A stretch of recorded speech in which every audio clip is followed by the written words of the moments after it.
Hello, here we are. We are back. I got two teams of 7th graders for our matchup series. This is a debate style, game show style of video that we've been making. This is season 6. I've been doing this 6 school years now. We got some teams for you today. Our teams here, we have, on my right, your left, we have Kevin and Landon.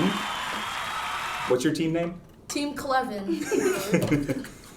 Klevin. Kevin and Landon. And over here on my left, on your right, we have Alex and John. And your team name? Jalex. All right, we did a coin flip before we started the video, and the coin flip went to Jalex. That's Alex and John.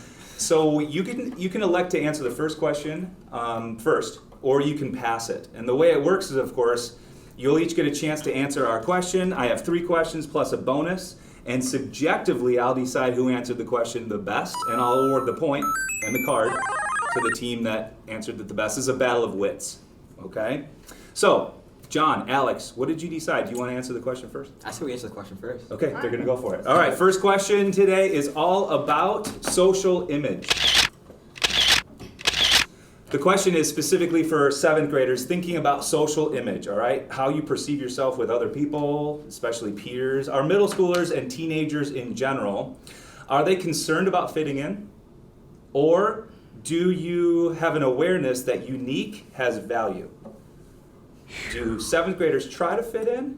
Or do 7th graders embrace individuality? Does that make sense? Do you know that word? Do you try and fit in? Do you embrace individuality? All right, Alex or John, you're first. You want me to go? I think that I would say majority of 7th graders, they focus on fitting in because based on my friends and just people I know, I think most people do things just to get others' reactions and stuff. That's why you can tell even the kids that get in trouble a lot, most they trying to do it to get attention and to get people to look at them, you know.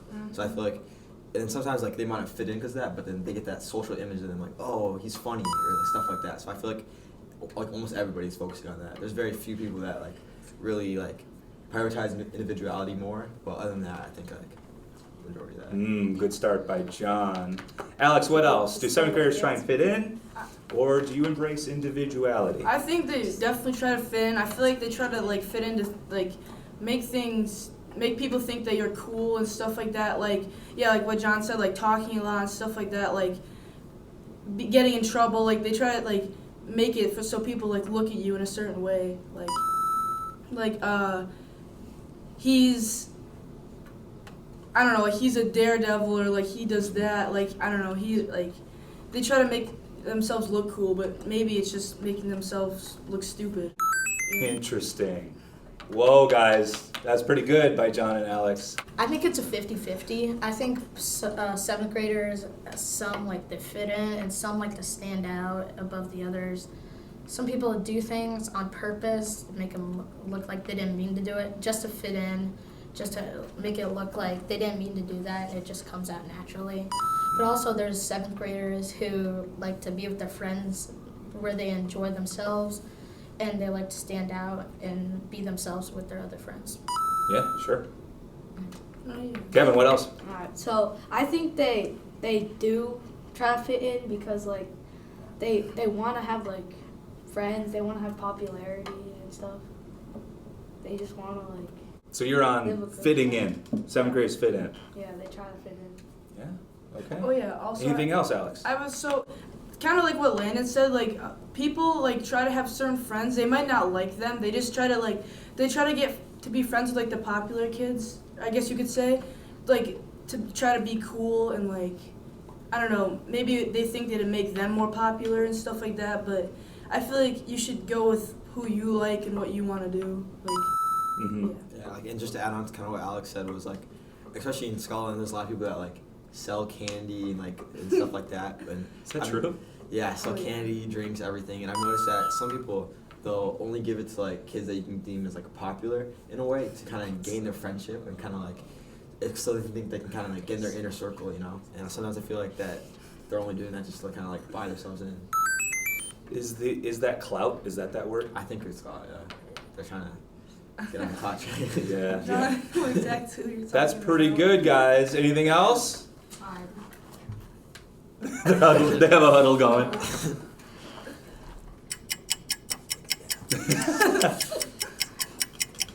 You know where this card is going, right? They're trying to regroup. We got more questions. It's okay, Kevin. We're going to award this one to the extra effort with John and Alex, right? We have to. We have to. You see that's going over to Team Jalix, right? But we got 3 more cards, guys. And you're first on this next card, right? Okay, so we got a 1-0 lead, Team Jalix. All right, Team Klevin, you're first. The next question is all about risks, but not in the way that you're thinking necessarily. This is about academic risks. So contemplate, think about this question. 7th graders in particular, and all teenagers, but 7th graders, do they take academic risks? Or do they try and stay safe and shy away from and reserved in class? So here's what I'm meaning. Let's put this a little bit, as you're thinking, let's put a little bit more context here. Do 7th graders put themselves out there? Are you willing to take risks during lessons or with projects or small group work? Do you offer your opinion? Or do 7th graders and middle schoolers too in general, do they stay quiet? Do they not want to stand out too much? Are they not really interested in new things? Do they stay safe? Does that question make sense? Yeah. Yeah. Okay, so Klevin over here, 7th graders, academic risks, or do they just kind of coast and stay safe and away from the attention? I think it's like personality. Some people, they would like to stand out. Others, they would stay reserved and just listen to what the teacher has to say, what others have to say. Yeah.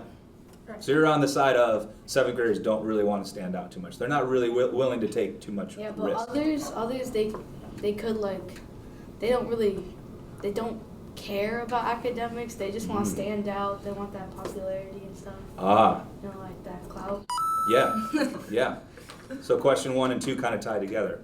Landon, academic risks or no? I think some people take academic risks, and I think some people coast. It's based on personality, like Kevin said. Some people that coast, they don't really care about school much, and they're not trying to impress anybody. They just like being with their friends. But some people who like to stand out, they like to make a good impression on the teacher or good impression on their friends. But some of their friends don't take it as well as they think. They're just trying to show off. Wow. Interesting start. Anything else before we pass it over? Academic risks. And could those risks help somebody learn more? Yes. If you put yourself out there a little bit more and just even try to answer questions out loud. All right, we might come back to you. Be thinking if you want to add anything else, okay? All right, John or Alex? I'm gonna go first. I feel like it's pretty split because there's those kids who are very into academics and care about their education, get straight A's and good grades. But there are also the class clowns who don't really care and don't pay attention and do stuff to really get people's attention and try to. It's kind of like the other question, try to fit in. So. Is that risky though? Can I interrupt and jump in? Is being a class clown? I mean, that's kind of a judgmental statement, right? But is that a different risk? I think it's definitely a risk because if you want to do stuff to get funny, you could get in trouble. You could ruin your you can ruin what people think of you and stuff like that. Mm-hmm. So it builds a different reputation. Yeah, reputation. Yeah, that's the word I was trying to think of. All right, good stuff. What else, John? I agree with all of them. I think that they're all correct and how it's sometimes it can be 50-50ish. Some people, they'll stay quiet, try to stick to kind of what they know, and then some people they will take the risk, maybe try to be funny or maybe just try to learn more. But then I also think sometimes it has to do with their parents and influence there. Because if they're the parents that oh, you have to get this grade, or it's or you can't do this, just sometimes they feel that pressure, and sometimes they sometimes it makes them want to know more, but sometimes it can make them reserve, I guess, and think that kind of to stay quiet so they can kind of stay on the teacher's good side, I guess. But yeah, I think it kind of just depends on the student and their personality. Sure. Is staying quiet and reserved, is that just minimal? Is minimal work going to help you out in the long run? No. Anything else, Landon? If you're just coasting and you stay quiet most of the time, you're on the teacher's good side usually, but you don't improve your social skills. People who talk a lot and raise their hand a lot, their social skills are much better than the people who stay quiet. Aren't people allowed to be introverted though? Yeah. We could have a quiet personality and still be an awesome human being, right? So we're not saying be loud and obnoxious, But what about projects too? What if you try something new, and you put yourself out there, so to speak? What if you fail? Is there something that you can learn from that? It's an academic risk of failing. But what do I mean by failure? Just making mistakes. It might not mean failing. Yeah, it's not, So what else, Kevin? I think it's like you should have a balance between both. Mhm. You should take a risk, but you should also stay quiet when you need to like listen. So there's power in just listening. Yeah. Wait, also, Whoa, guys. Something else to try and steal the card? I have one more thing. Yeah? Kind of like Kevin, I think you need to balance it because, like, people, I feel like they need to have, like, a social balance. Like, they need to stay, like, in between because they can't just be quiet all the time. Like, they need to get some type of, like, social, Yeah, there's some social benefit from putting yourself out there, even during class. Yeah, so you and gotta not just take downtime. risks, basically. Yeah, like kind of what Alex said. I think it's like you need both to be like I wouldn't say a perfect student, but you kind of need both to balance things out. Like you can't just like talk all the time and then you don't might not be able to listen as much. But you can't just only listen because then like I'm not saying there's anything bad at that. I'm saying like you can be more social, kind of get more interactions with people. It can help you out in like the long run. So I'm kind of like both. It's kind of having like balancing out your mental. Sure. Great responses, guys. And I guess I might add on to this one because there was a lot that was said. What if you did extra? That's an academic risk. Taking on a tougher choice. Well, like you might have choice boards or projects that go where you can choose how in-depth to get. Like, don't we have a project going on right now in health class? Yeah. You could choose to do a little bit above and beyond, but that's an academic risk. It's a little bit more. Yeah. Well, these guys had really good responses, but I'm going to award the card over here because of what they said with the social aspect, the extroverted, introverted. They were kind of the first ones to say it might be 50-50. I don't know. Maybe that was the wrong call. What do you think? We're all tied up at one. This is all subjective. This is according to me, and I might be wrong. So we're 1-1 going into 2 more questions, and the third question is always about health class. So this one gets right into that thing that I just mentioned too, that item we're working on right now. We have a mental health project we just started. What's better in health class? Written tests or project-based learning? Now think of a written test that could be even not outside of health class. That could be like any other content area, any other class. Just multiple choice answers, short responses. I wouldn't say standardized tests where you're just filling in, but just sitting there for one period, answering down on a paper as a written test, or is a more in-depth project better for learning? We're going back to Team Jalix over here. They're first. John or Alex, written tests better, projects? I feel like projects are better because it kind of explains like what you're thinking. Like it can like show like maybe a different way of like a different concept of certain things. Like I feel like tests are just like limited to like a couple answers and it's like limiting you to one question and stuff like that. Yeah, like kind of like what Alex said. It's like for me, like whenever I take a written test, at least sometimes I feel like it's not always as much as you know. It's kind of how long you can stay consistent. Like how long can you have like that attention span to really be focused and stuff. And it's like sometimes like if you're answering so many questions at a time, sometimes you kind of need a break and stuff. And it's like sometimes I feel like my answers start getting like I would start like not answering correctly, or I might like not try as hard like my 100%. But with projects, I feel like I can work more freely and I can kind of like I wouldn't say like express myself in my own way, but like be able to like answer these questions without having like the stress of like time and stuff like that. I can do it like my own, and I won't have to worry about like finishing it in the class period or like I don't really know the word for it, but Yeah, it's more self-paced. yeah. Yeah. Good start by John and Alex over here. All right, Kevin or Landon, written tests or projects? I believe that it is, there's no right answer. I think it's preference. Because some people aren't as social, like we talked about the last time, and they like test because they're better at studying and staying private about themselves. But some people like to open up and be more communicative in projects. And in our class, Mr. Tottenham, we had a choice of making like an essay or a project or a bulletin board. Sure. It's all So it depends, huh? preference, yeah.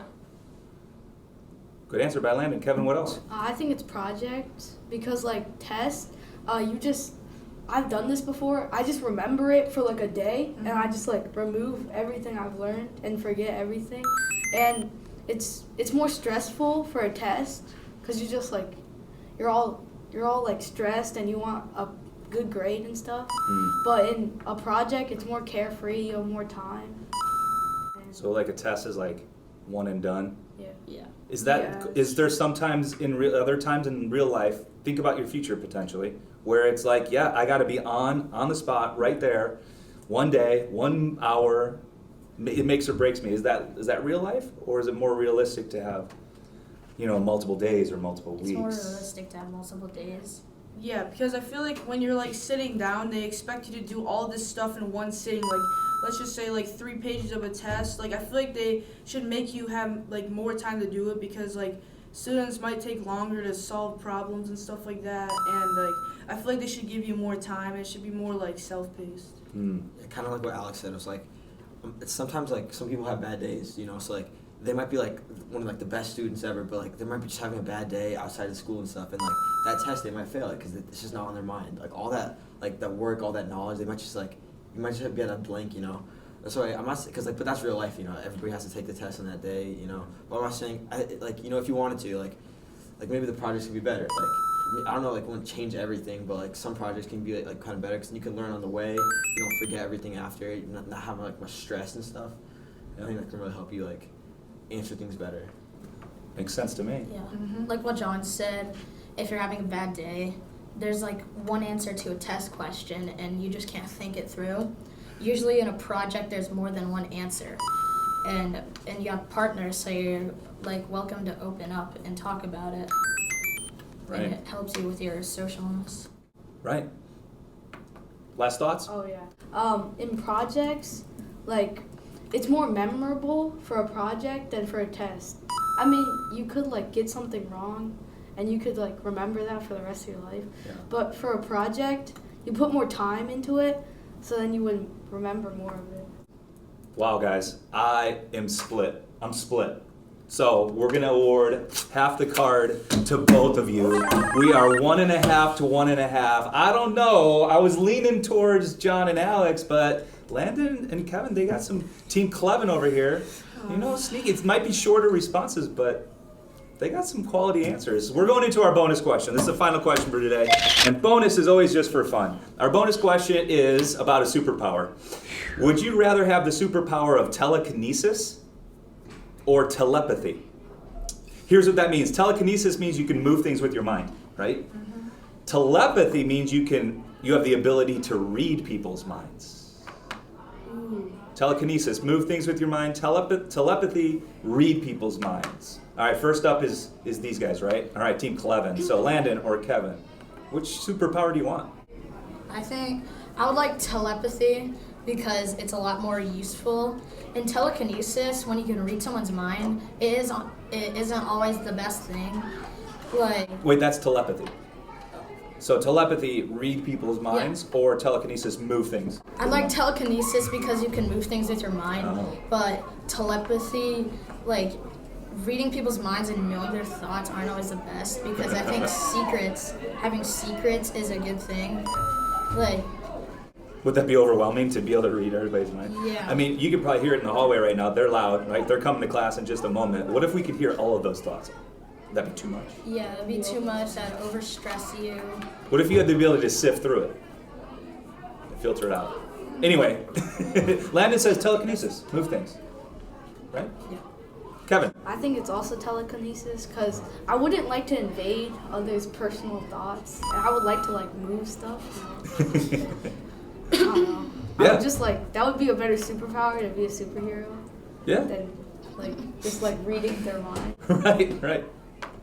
All right, Alex, over here, Alex or John? You want me to go first? Sure. Telekinesis, move things with your minds. Telepathy, read people's minds. Honestly, I go with telepathy because I feel like you can move stuff. It's not like obviously you can't move like a 3 million pound boulder, but you can move stuff. Like you can move this desk around. I feel like. Telekinesis. Oh. You're fine. I know we keep flipping. Oh yeah. Okay. I want telepathy because. Oh, so you do want telepathy? Yeah. I was saying I don't want. Why I wouldn't want Oh, okay. telekinesis. That's fine. Sorry to interrupt. Yes. Go ahead, Alex. So, I feel like it'd be kind of nice to know like things like if people are keeping secrets from you. Like if you had a best friend they've known for like 5 years and you like you could figure out if he's like a real friend or not, and if he's like legit or not. I don't know. Yeah. I want telepathy. But like, if you were able to know that, and if they don't like you and they're a fake friend, I feel like I wouldn't want to know that. Yeah, I agree with Landon. A lot of bad secrets. I agree with Landon on that. I think I would choose telekinesis because I feel like with telepathy, like there's just some things that you don't want to know. Like sometimes like people keep secrets. Like it's a purpose. Like you don't want to know. Like it's sometimes like it's kind of like when people like lie. Like when someone does something like that might not seem like. Let's say someone has like a dance performance or something, and it's like you don't want to hurt their feelings because like so you say it's good and stuff. Sometimes I feel like it's that. Like sometimes you need to like preserve your feelings. Sometimes just like to help yourself. So like sometimes like knowing everyone's thoughts can be kind of like overwhelming, like you said, like constantly, especially because those should be private. You never know what they're thinking. Yeah. If somebody's keeping a secret from you, there's a reason, and they don't want to tell you. Yeah, I get it. I mean, it makes sense. I wonder what like our viewers would think. Telekinesis or telepathy, it's pronounced. Move things with your mind or ability to read people's minds. That was just for fun. I'm going to award the card and the game to Team Jalix over here. Alex and John, I don't know, it seemed consistently like they had a little bit more detailed answers, but I could be wrong. These guys too, give props to Kevin and Landon. I don't know, different week, different team, might have been different results. So you can hear the class is ready to come in, so we got to say goodbye to this week. But thanks you guys, thanks so much. Appreciate watching. Was I right in my call or not? Until next time, thanks for tuning in. All right, let's say goodbye. Bye guys.